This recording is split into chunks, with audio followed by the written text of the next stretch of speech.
Oh my gosh, I'm only going to be in this room 9 more times. So many memories in this room. I met this beaver in this room. Anyways, today we're doing Thin Air for Kaylor, Kevin. I can't believe he's the only one who requested it, so 12 points for you there, Kevin, wherever it is that you are. Anyways, I appreciate this song 63 times more now that I've learned how to play it. You said you were having trouble with the strumming pattern. The strumming pattern is the 4/4 strumming pattern in Ubiquity. Grab an E chord just for fun, because that's the first chord of the song, and the strumming pattern is down, down, up, down, up. That's it. That's the whole song, except for maybe like when we do the little build-ups, but you'll see, that's easy. Down, down, up, down, up, followed by C, down, down, up, down, up, followed by 2 more E's. Down, down, up, down, up, down, up, down. Of course, in the very beginning, there's several measures of just E.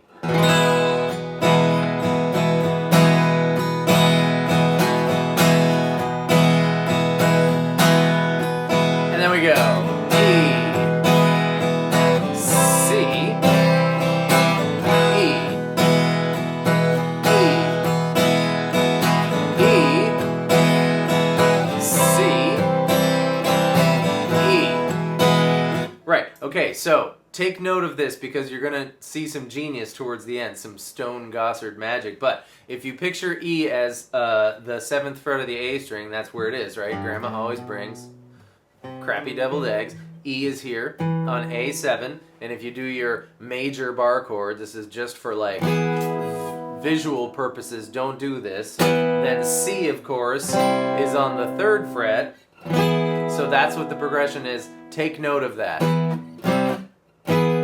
Anyhow, we get to the first chorus, which is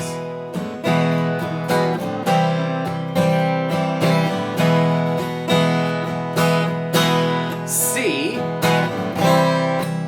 D, A.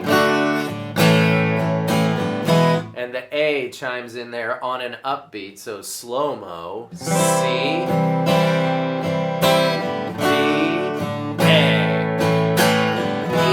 my right hand didn't stop. Dun, dun, dun, dun. And then we do the cool thing. But the point is, my right hand wasn't aware that my left hand was changing. It did not change what it was doing. Down, down, up, down, down, down, up, down, up, E. Splash. And then here's the, oh man, this is like the best thing ever. I'm going to get closer for this one. Okay, ready? G3, B open, B2, E open, don't have a way to say that, and back to B2, then open, 2 open,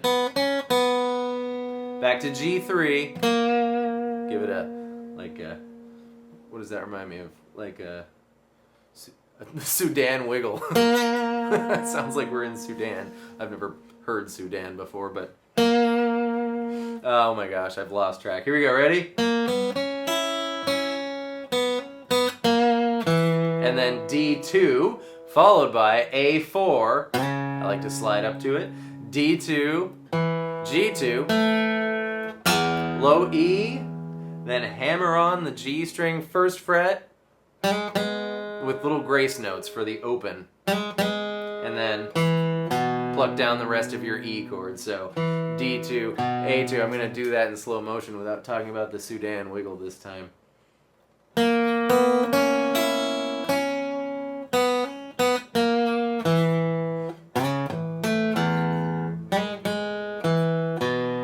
one more time just because it's so fun.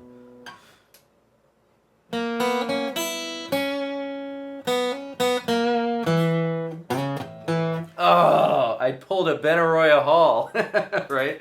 And try to.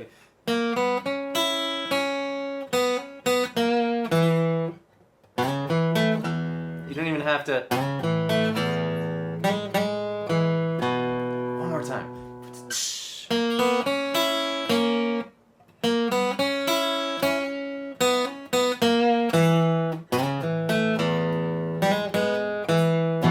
And Mike, of course, goes, or instead of Okay, enough of that. And then we do our next verse.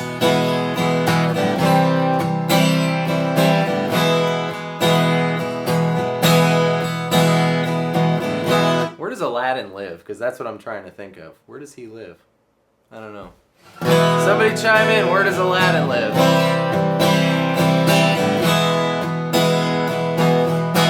And then we do our next chorus. C, D, A, E. But there's two of them this time. C, D, A, E.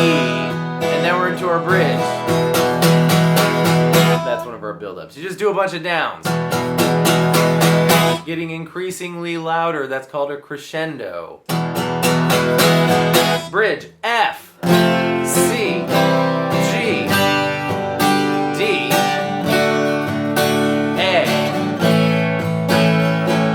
F, C, G, D, A. And we do another build-up to E.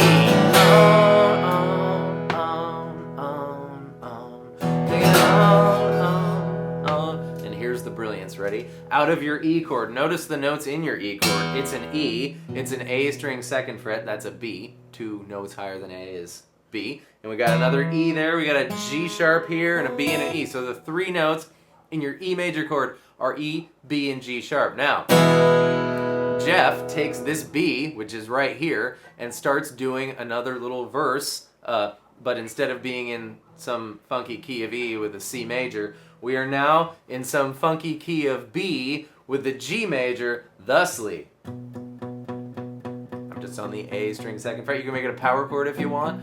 You can make it the whole major chord if you want. G, B, into the big last chorus, but look, watch this. Let's think about B now as the 7th fret of the E string Grandma always brings. There it is. Remember, from our E-C situation, we were on the A string going 7, 3, 7. In our new key change verse, we are now going on the E string. 7, 3, there's G, right? 7. So what we've done is change keys, but kept the relationship. It's hard to tell in this song because I don't often think about E major and C having much of a relationship to each other at all, and certainly not B major and G, but that's the key change verse. And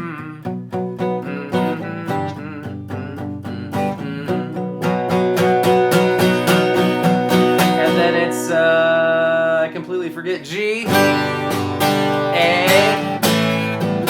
E, B.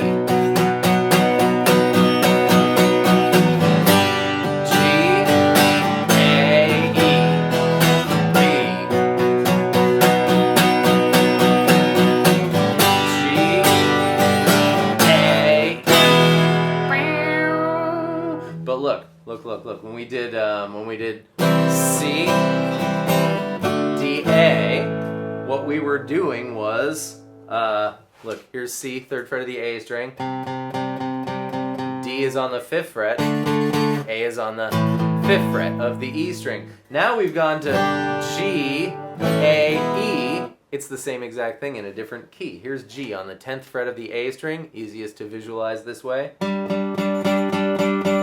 Up to A, 12th fret, E, 12th fret. So it was C, D, A, and now it's G, A, E. Little things to help you remember what the heck it is, especially when we've apparently taken a tour of basically every single open major chord in this song. It gets confusing. They don't even belong together, but Stone made it work. And that's it. That's how you play Thin Air. I need to try this again.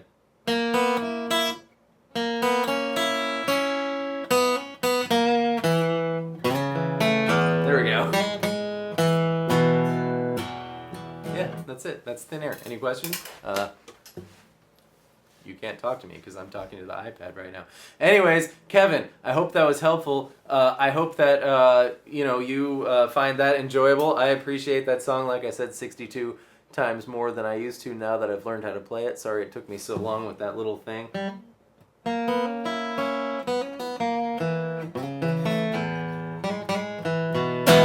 But anyways, thank you so much for being here. This is really great. You're great. We're great. We're going to learn every song ever. Yeah, for the next few weeks, we're going to have softball a few weeks because all my stuff is going into boxes. But you're coming with me, so it's going to be really fun. And thanks again. Goodbye.